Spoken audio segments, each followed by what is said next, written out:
yan. Madali ang buhay natin dito.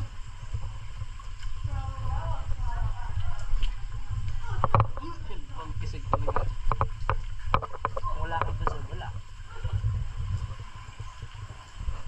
So, ituturo ko nga kayo ngayon guys dito sa beach namin. Kumbaga, parang small resort lang naman. Ito talaga, para hindi, wala mang bayad to. Pagkalahatan to eh, libre lang. Ito ang tinatawag na, anong pangalan ng lugar na to? Hidden Lips. So ngayon guys, makikita nyo no.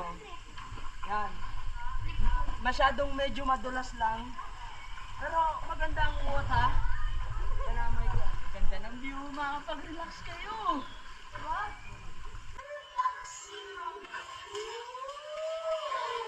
Relax yung food. Sarap. Sarap sana. Kuya Kim, ano na? Kim, ano na? Kim, ano na? So ngayon guys, makikita nyo ngayon na ito isang uri ng halaman.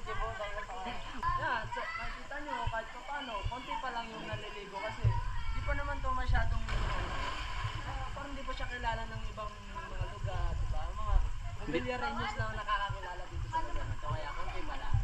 Ano, sige, tanong ka na doon. Makikita nyo naman itong ano.